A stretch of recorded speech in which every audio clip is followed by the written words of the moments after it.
Today, China announced its first population decline in 6 decades. More than 1 million fewer babies were born in 2022 than the year before, and the population fell by 850,000 people. And this marks a new milestone in China's deepening demographic crisis. 7 years ago, China ended its one-child policy, and incentives to encourage larger families haven't worked. This new data came alongside the announcement of China's worst economic performance in nearly half a century. Due to the decline, the Chinese economy may struggle to overtake the U.S. in size, and the nation could lose its status as the world's most populous country to India this year. The Chinese president has made boosting birth rates a priority. Some Chinese cities are paying people to have more children. Those sound bites are from news reports in January about China's population shrinking by nearly 1 million people in 2022. That's the first contraction of its massive population since famine killed millions in 1961. Most of the news coverage leaves the impression that this population contraction is bad news. Is it really? How do policymakers and journalists reach that impression on an overpopulated planet? We'll dig into that next. When you've got a planet to save, who you going to call? Calling. Call a growth buster. Whoa. All right. Welcome to the Growth Busters podcast about coming to terms with limits to growth. In this podcast, we roast the growth pushers and toast the transition towns, degrowthers, steady-staters, child-free, and others who get that there are limits to growth and small is beautiful. I'm Dave Gardner, director of the documentary Growth Busters Hooked on Growth, and founder and senior counselor here at the Center for Growth Addiction Recovery. And I'm Stephanie Gardner, Growth Busters advisor, environmental law and policy wonk, and sustainable energy devotee. For cutting-edge information about our culture's unsustainable love affair with growth and what we can do about it, visit growthbusters.org. So hey, Dad, how's it going? Pretty good. Glad that we're both back in the saddle doing these episodes routinely again. Yeah, me too. The topic today isn't something that we had planned. It wasn't really on our agenda, but we had to add this to the agenda once we watched the world's reaction to the news about China's population.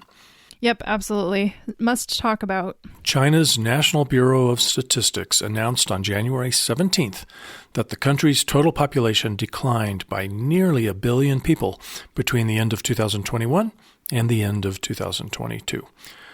Now, everybody knows China is the most populous nation in the world, with a population of nearly 1.5 billion. But interestingly, in 1949, it was just 40 million. In 1980, nearly 1 billion. It almost doubled in 30 years. And now apparently it has officially peaked at about 1.5 billion in 2021-2022. But also in the news, at the same day, we learned that China's economy grew by 3% in 2022. Now, if you've been paying any attention, that's shockingly low for China. That is less than half of the previous year's 8.1%, and it's the second lowest annual rate since at least the 1970s. Both of these news items have been reported as bad news, and so here we are to the rescue. Yep, we've got to get some more realistic interpretations of these numbers, don't we?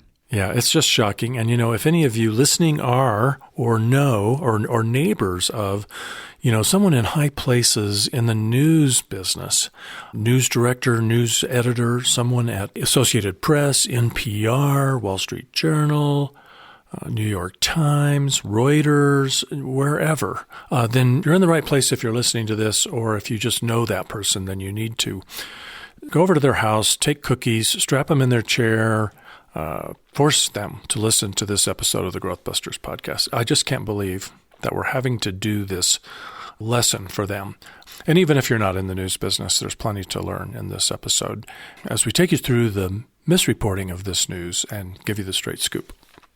So our take is both news items should have been greeted with a collective sigh of relief.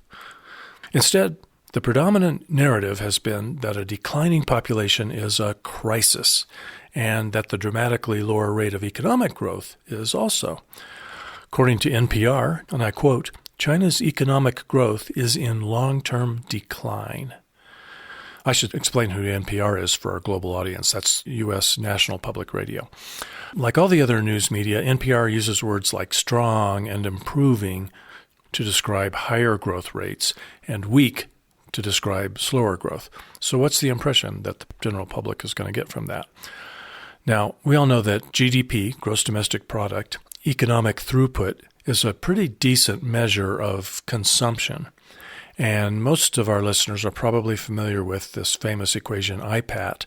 I always simplify it to just population times consumption equals impact on the planet. Those are the big multipliers in that equation. So if our impact on the planet is population times consumption, and we're in overshoot since the early 1970s, demanding today almost twice what the planet can renewably provide year after year, according to the Global Footprint Network. Well, the solution is to reduce our consumption and our population. Am I missing something, Stephanie? Am I right? Am I right? Am I right? Nope, that's pretty basic math. Something I learned in my environmental studies undergraduate education more than a decade ago. And that's been talked about in the environmental community for decades and decades at this point. Makes a lot of sense. It isn't controversial. It shouldn't be debatable. I don't know why it is. In a lot of ways, it's kind of like climate change was 5 years ago or 10 years ago, I guess. But clearly, contraction of the largest population on Earth and slower growth of the second largest economy have got to be good news if you're in overshoot.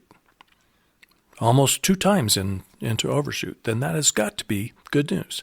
And yet the news media is reporting on both with this dangerous, insidious underlying assumption that growth is good, that stability or contraction is bad.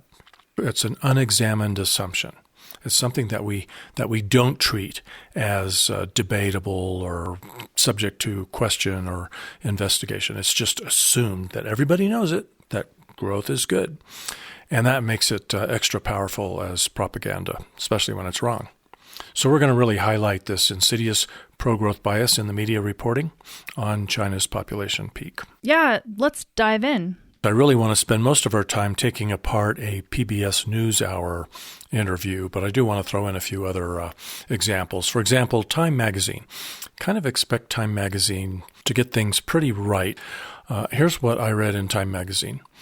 Due to COVID-related lockdowns and real estate market slump, China's economy grew by only 3% in 2022, the worst rate in nearly 50 years.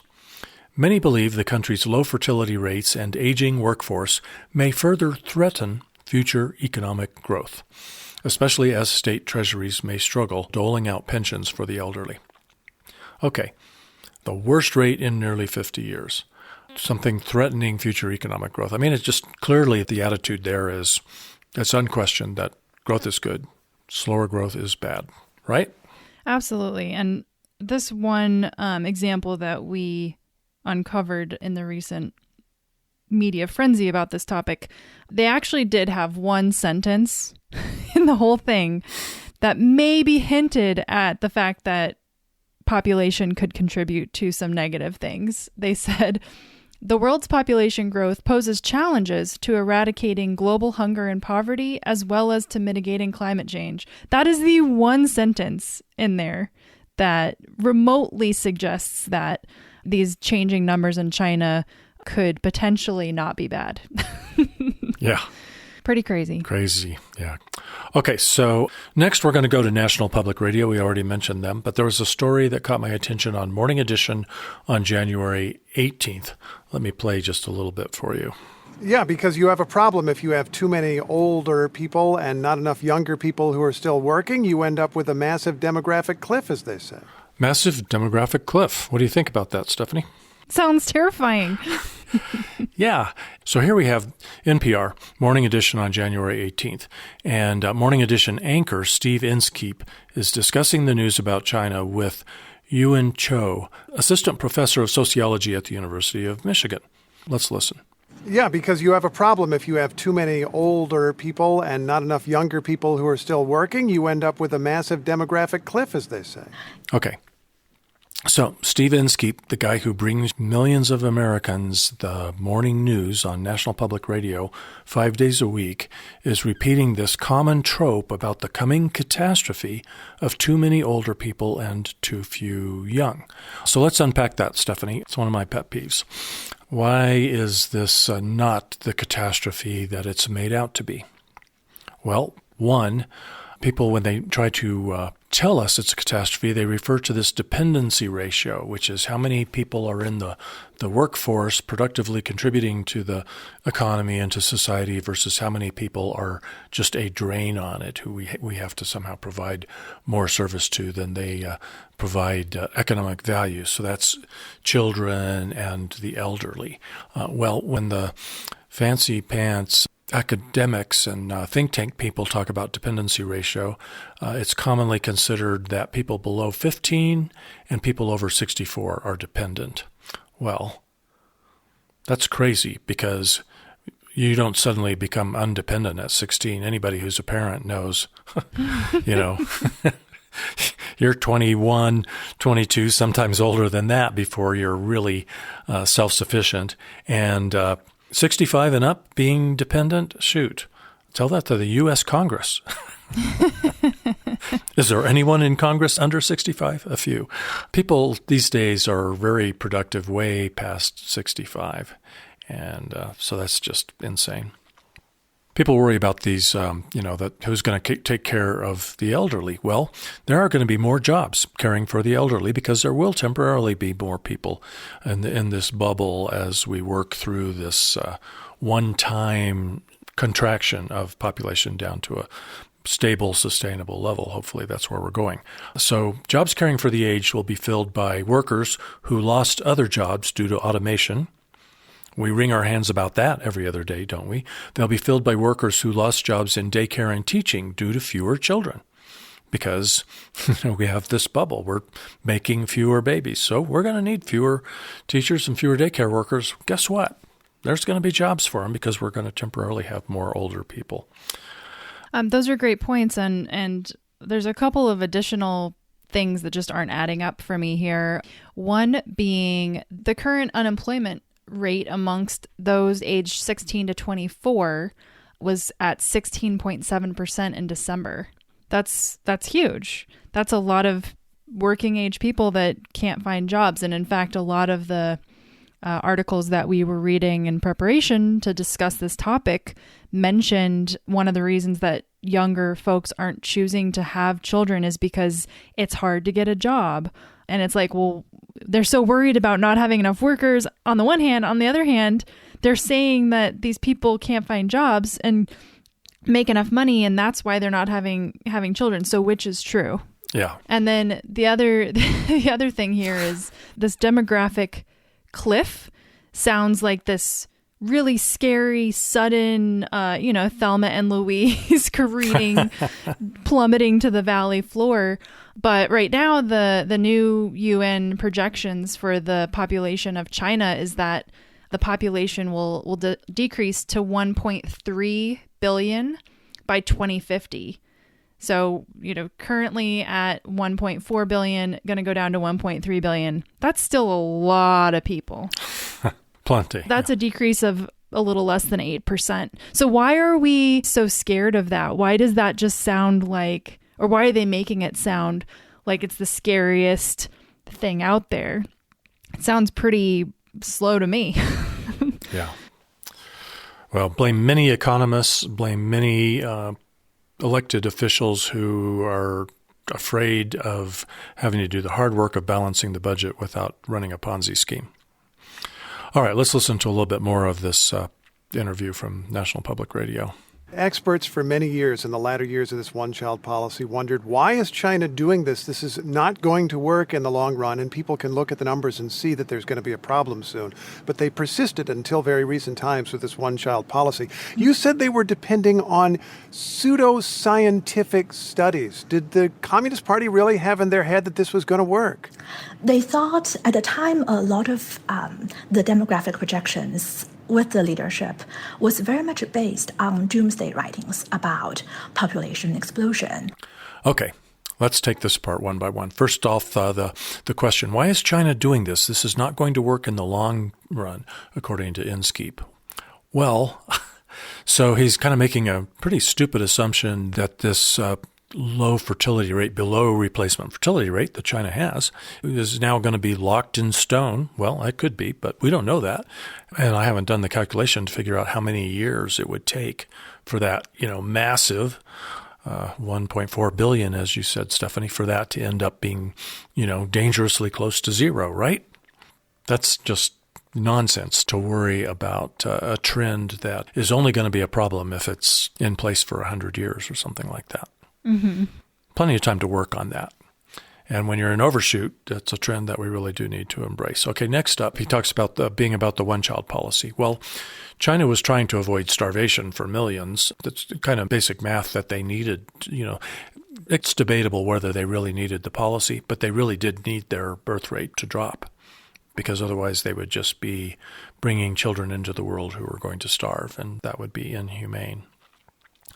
What really got my goat was Zhou called the studies that China was apparently relying on pseudoscientific, and Inskeep repeats that. He says, you said they were depending on pseudoscientific studies and doomsday writings about the population explosion. Well, I really just can't believe that there wasn't somebody on the news team at Morning Edition who didn't blow the whistle if they knew he was planning to highlight this term. Maybe she surprised everybody by saying pseudoscientific studies, and shame on her to do that. Why do you suppose she did that, Stephanie? I think she's looking at science through an economist's lens, right? She's looking at a book like The Population Bomb like a Julian Simon is. She has a bias. Yeah, I was hoping you would bring up The Population Bomb. People just love to say that book by the Ehrlichs back in 1968 and all of the concern at that time about overpopulation was garbage. So now they're calling it pseudoscience, and I guess they're probably applying that to the MIT Club of Rome Limits to Growth study that was released in 1972.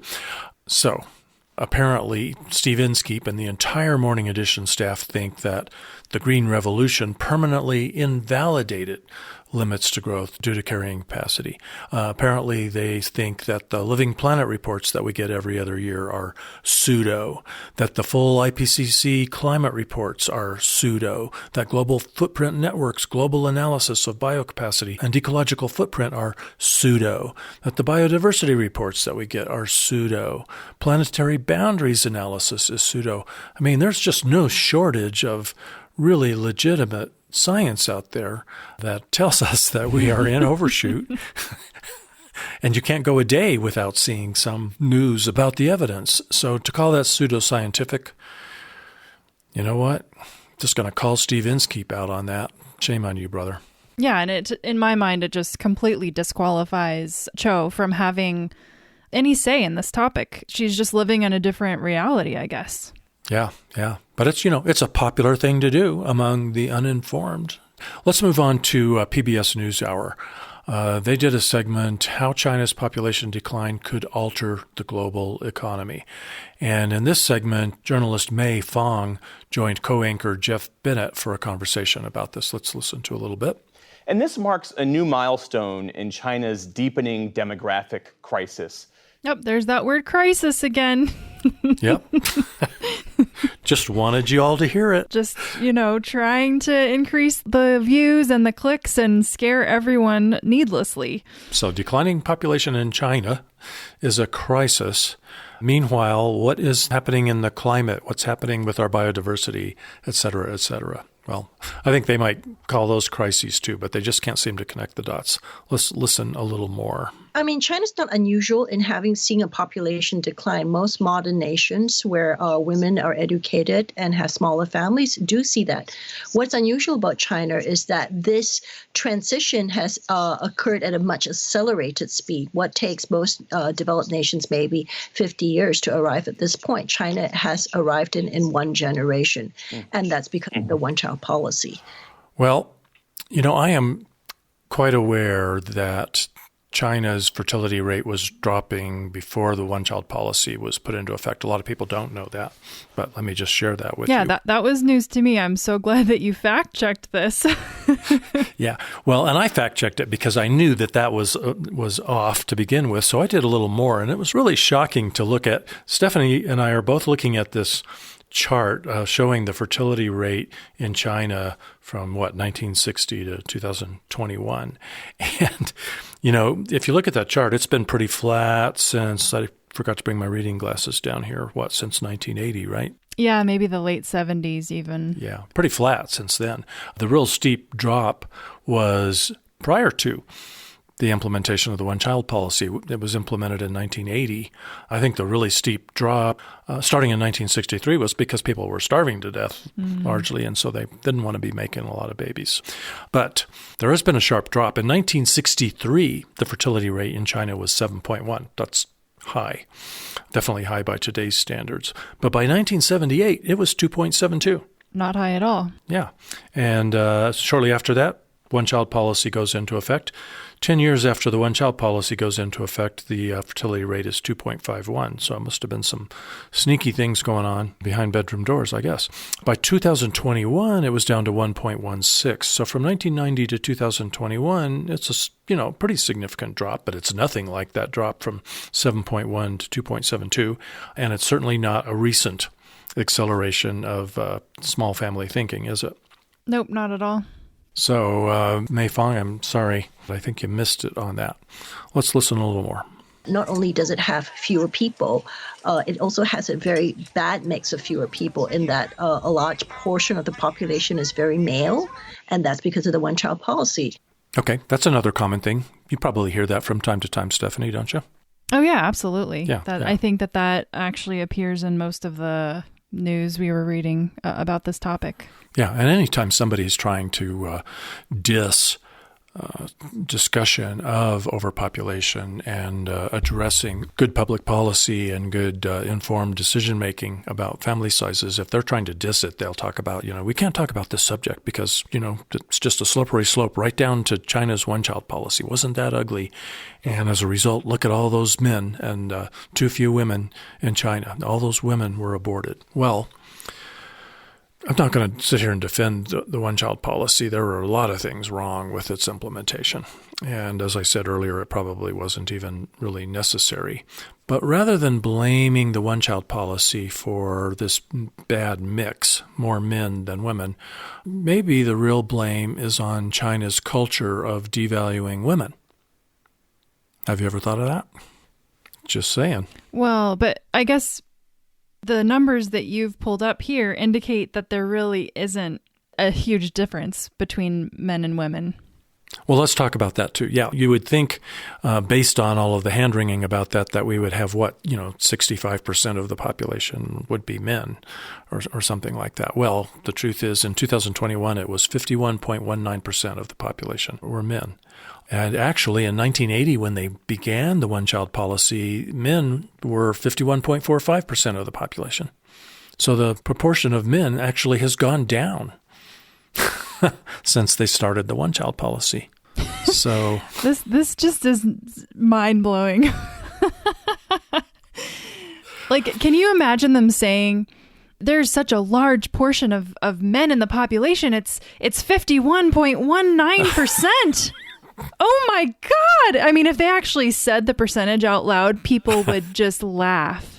Yeah, I suppose. Now, it sounds a little scarier if you just use real numbers. 2022, I think it was 722 million men and 690 million women. So what's that? About 30 million more men than women out of just, this 1.5 billion population. So it's not great, not perfect, and maybe if you're a guy really hoping to score, you might be disappointed that the odds aren't a little better for you. But yeah, that's not it's not a crisis either. Not a crisis at all. Would like to see people around the world value women and never try to selectively bring into the world one gender versus another. I think we should leave that up to Mother Nature. Are we ready for the next clip? Yep. 1 in 4 of Chinese people will be a retiree by 2050. So the worker to retiree ratio is going to be huge, and some of the results of that will definitely impede economic growth. For example, pension shortfalls, huge public health implications, big economic implications for the growth markets. The kind of markets where we see innovation, where we see creativity, are typically younger workforce markets and not elderly populations. I definitely want to take to task the alarmism that she's presenting here about the percentage of retirees. So she stated that 1 in 4 Chinese people will be retirees by 2050. So 25% will be retired by 2050. And then in the Time article that we mentioned, it states that by 2035, over a third of China's current population are projected to be above the age of 60.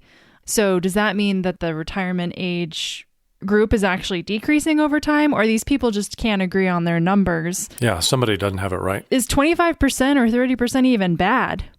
Yeah. It sounds kind of realistic.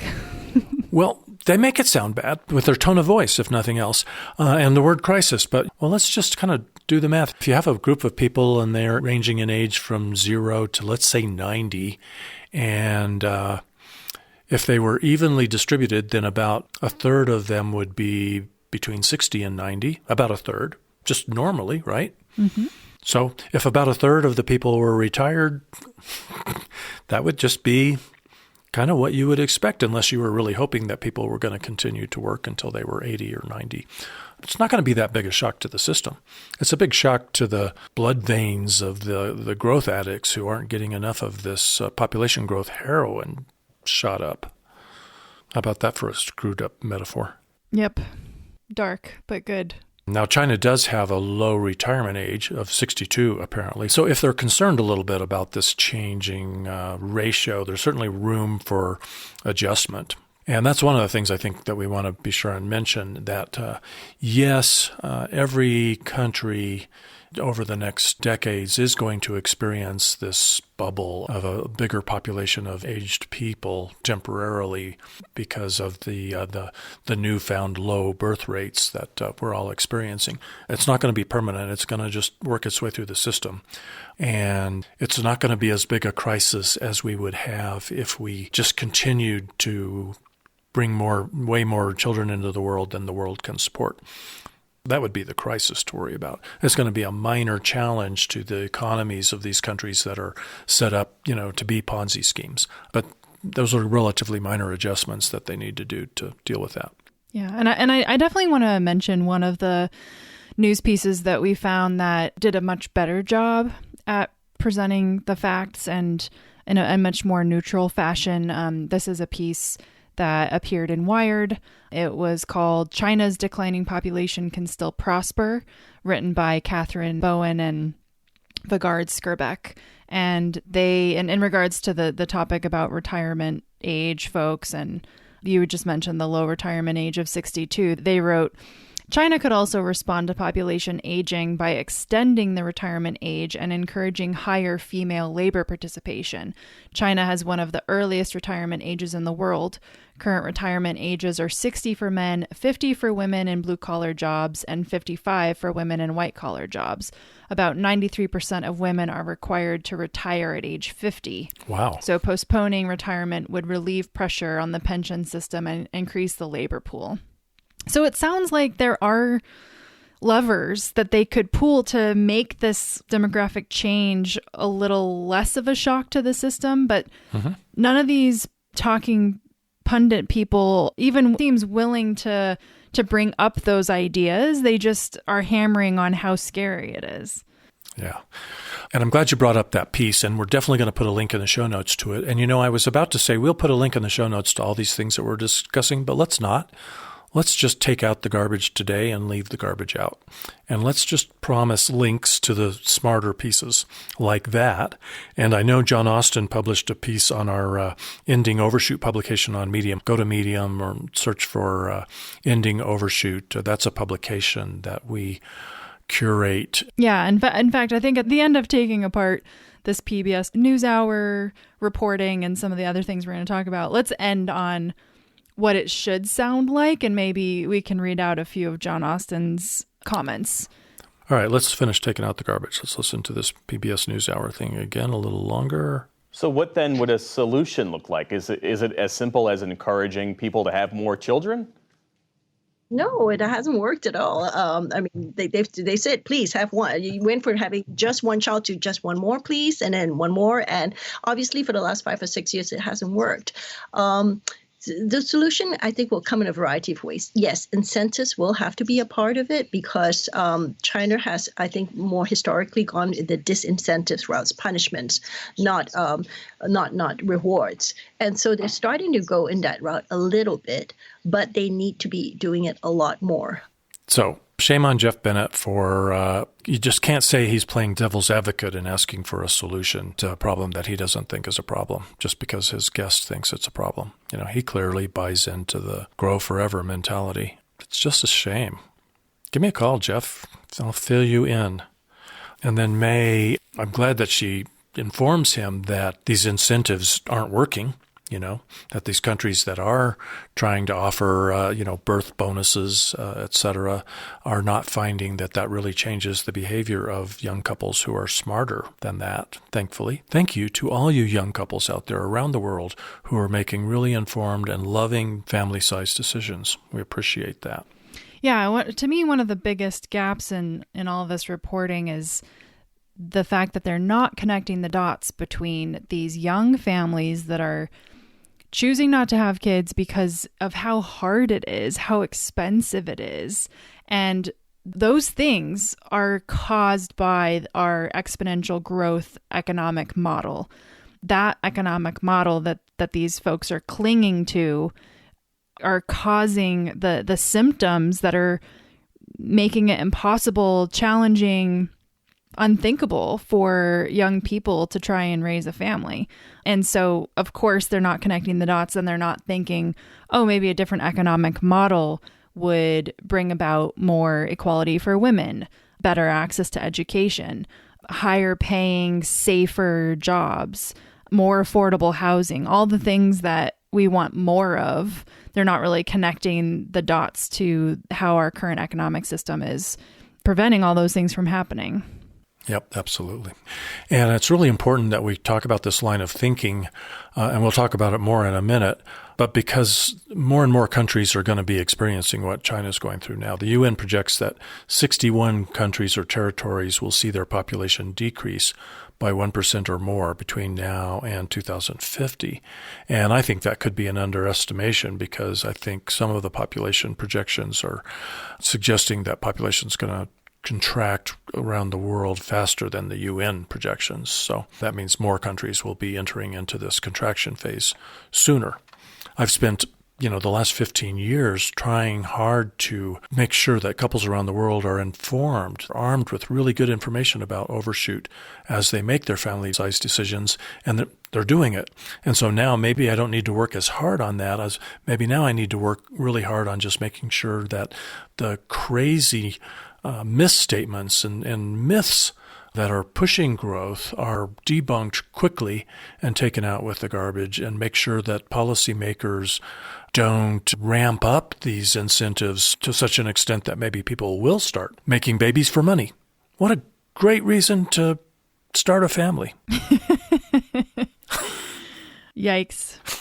That is the thing, right? Like if this population stabilization, which by the way, has been predicted for decades now. The UN has always projected that the population is going to stabilize. Like, I don't know why policymakers haven't been maybe starting to think about this as something that they're going to have to deal with eventually, instead of just throwing, gasoline on the fire as long as they can. Yeah, well, they're not going to think about that because it happens well past the next election. But as the population is starting to contract, the economic model is going to have to follow.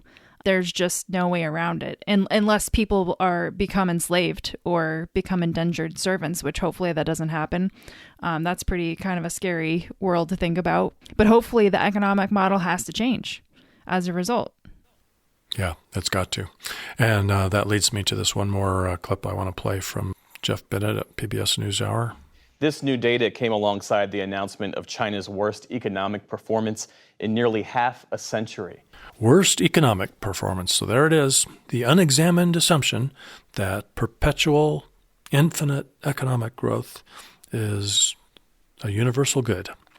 So that is a good segue to another little segment that I'd like to do, which is address how a world that's addicted to economic growth is responding to slowing population growth and eventually contraction. So let's talk about China for a minute. You know, China is really famous for instituting that one-child policy in 1980 to rein in its population growth. And now in 1980, they were in the midst of famine. And so Communist Party leader Deng Xiaoping instituted the one-child policy.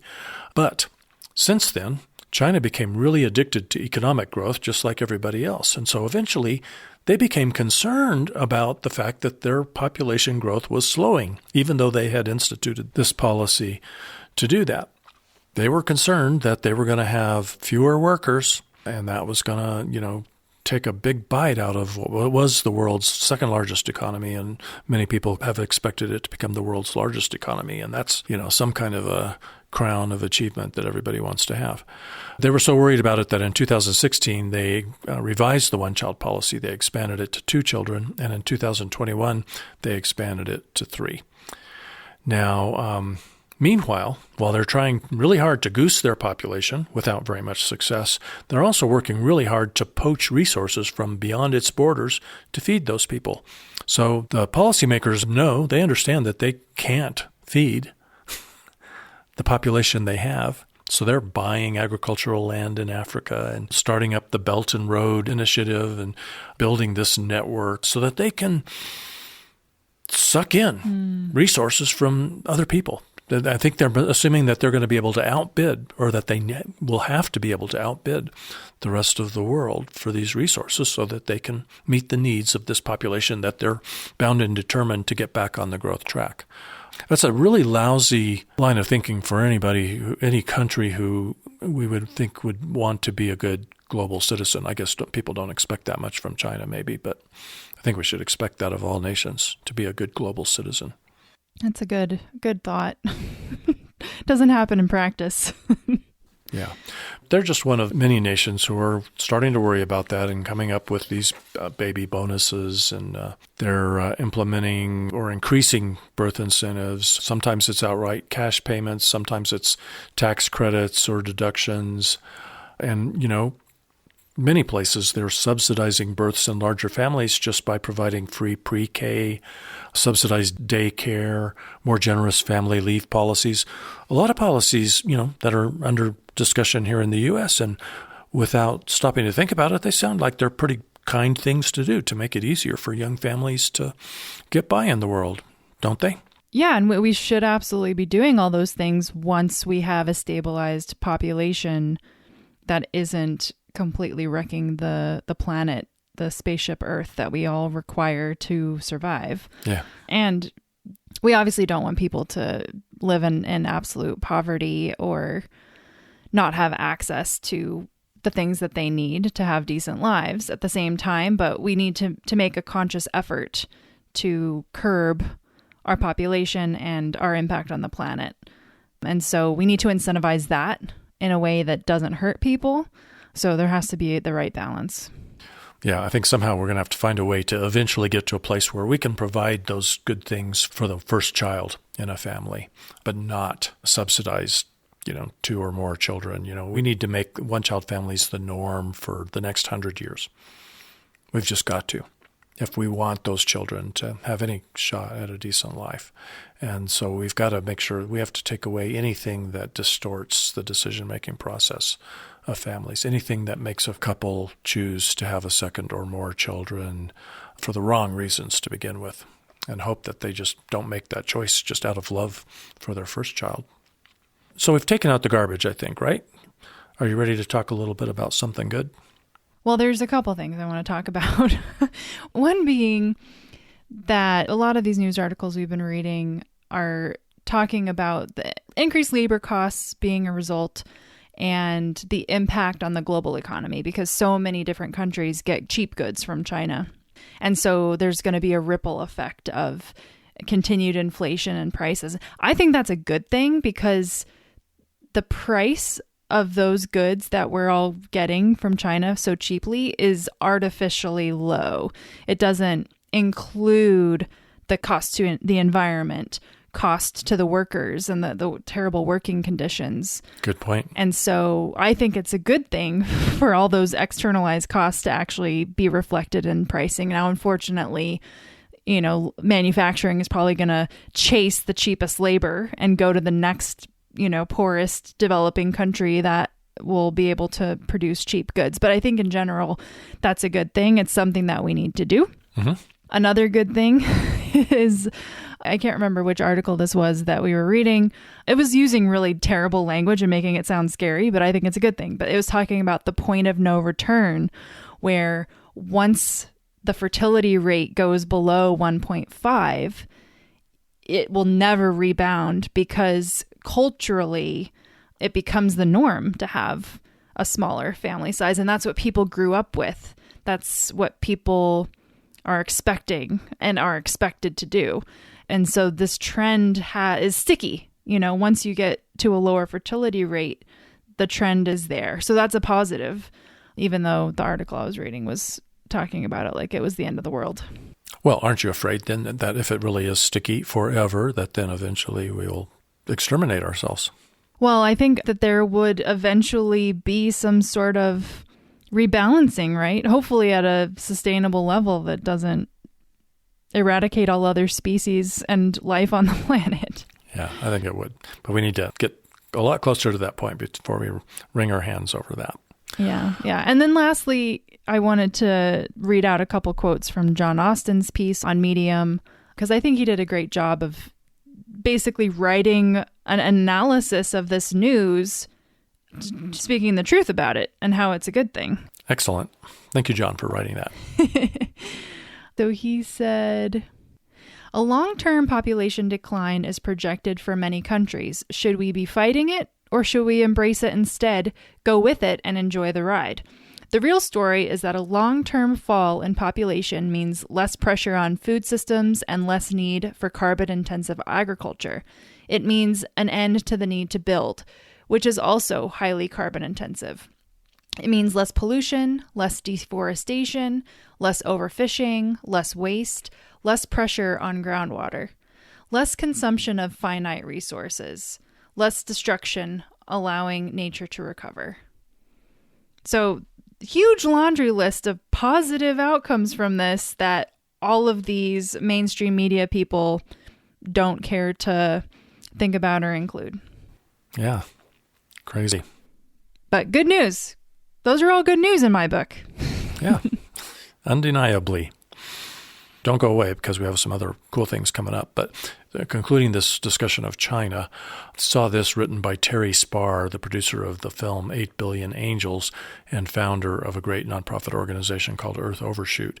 He wrote, "The economic and social challenges tied to slowing birth rates are child's play compared to the ecological plights, societal and human health costs, and national security perils any country will experience from unsustainable population growth. Far from a crisis, China's transition is a win-win for them and humanity."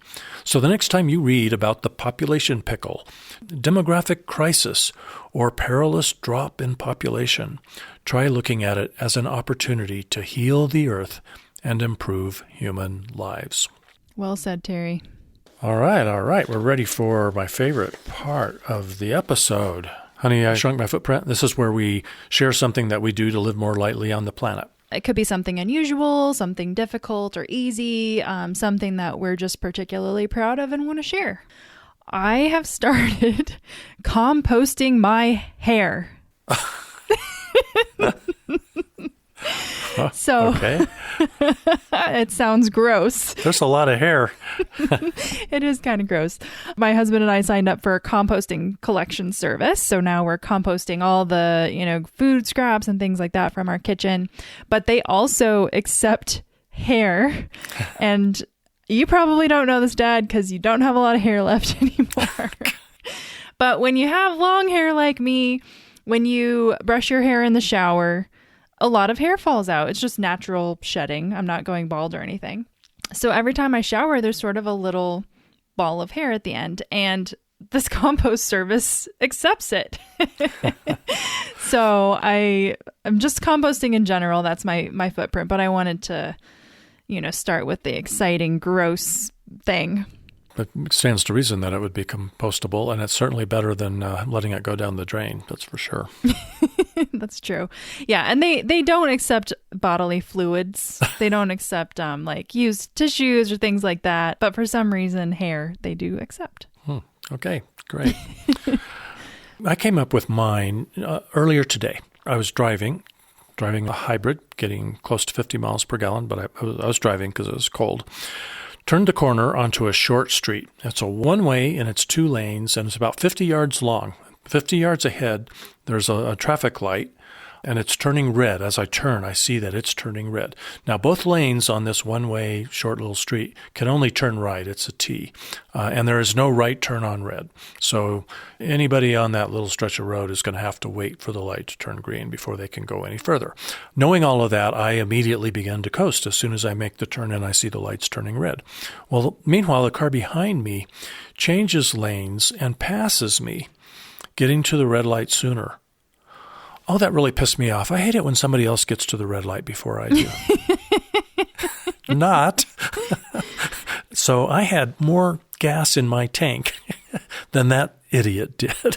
Anyway, so that just made me think, okay, I know we've talked about this before, but I have really been working hard on hypermiling, on really doing the most gentle acceleration possible and coasting to red lights, driving the speed limit. Not because I'm a little bit cheap and I have to live on a budget, so spending as little as possible on gasoline is helpful, but that's not the primary driver for me, of course, because I'm obsessive compulsive about shrinking my footprint. I'm just trying to burn as little oil as possible and have the smallest carbon footprint possible from those times when I feel like I do have to drive. Meanwhile, everyone else out there that I see on the roads is never thinking about that. The behavior I saw of that vehicle behind me, I see that, 10 times a day when I'm out on the roads. People just hit the gas. They go as fast as they can. They do not look ahead. They do not coast to the next red light. They do not drive the speed limit. And did you know, Stephanie, what's the most fuel-efficient speed to be driving a car? Is it 60? No. I wish it was. But is it 50? It's somewhere between 35 and 50, depending on the vehicle. So everyone driving faster than 50, you're burning more fuel than you would be if you were driving 50. Now, if you're on an interstate highway where the speed limit is 70, you can't drive 50. You would die. Yeah, because everyone else would be going 85. Yeah, and they wouldn't expect somebody driving 50 unless you're in a big hay wagon with a big warning sign on the back or something like that. To survive, you have to drive the speed limit. But, between Colorado Springs and Denver, the speed limit is 75 miles an hour. I hate that. And, of course, a lot of the traffic is going 80, 85 miles an hour. Mm-hmm. And the faster you go, the more inefficient your vehicle is. So I drive the speed limit in order to not have, somebody create a new shape to the back of the car. But I find myself wishing, wow, it would be great if we could return to those thrilling days of yesteryear, 1973, 74, when the speed limits around the country were all brought down to 55 miles per hour in order to conserve fuel. Certainly when you're driving around town, you can't drive a lot lower than the speed limit. That would be surprising other drivers, and that would be unsafe. But you do not need to be driving 10 miles per hour over the speed limit. And so I'm doing my part, driving the speed limit around town, driving conservatively, hoping to change the norm. If enough people, that's one of the good things, Stephanie, about this aging population. Because when you get older, you start driving like a grandfather. So the norm will be driving the speed limit. There you go. That's a good strategy. Or we could stop subsidizing fossil fuels. We should tax the heck out of things we want less of and incentivize the things we want more of. So, well, that too. That's another, system level change, but yeah, more on that another time. So top that. So if you have a noteworthy way of shrinking your footprint, we'd really love to hear about it, and we'd share it on the next episode. You can email us, podcast@growthbusters.org, or you can write a comment at this episode's page on the Growthbusters website, or the best thing of all is you can call the hotline. Leave us a message at 719-402-1400, and we'll play your message back on the next episode. And speaking of listener feedback, I know we got a couple of items since last episode. So what did we receive? Yeah, we've got 3 things that I think are worth sharing. One is an email from Bob that just really warmed my heart. He wrote, I just want to say that I love your podcast, and I believe I've listened to all of them. I guess I can go out on a limb and say that it is my favorite podcast. Thanks for all the important information, insightful ideas, and interesting guests. We are on the same page regarding the future of our planet, all species of life, and the ecosphere. The number 2 main concerns that I have are runaway growth and population overshoot. It is frustrating to me that they are the most underreported stories in mainstream media. Aside from your podcast and a few other podcasts, books, and films, this most pressing issue regarding the future of all forms of life on our planet is completely ignored. Unless awareness of this global crisis is uplifted, conversations occur, and action is taken, I must regretfully conclude that things are only going to get worse, much worse. Therefore, I deeply appreciate the work that you folks at Growthbusters are doing to bring this critical problem to the forefront. I pledge to become a member of Growthbusters and commit to become more active in the movement to contain growth and humanely resize the global population to match the carrying capacity of our beautiful planet and our fragile ecosystem. Well, thanks, Bob. Very nice words. That is so nice to hear.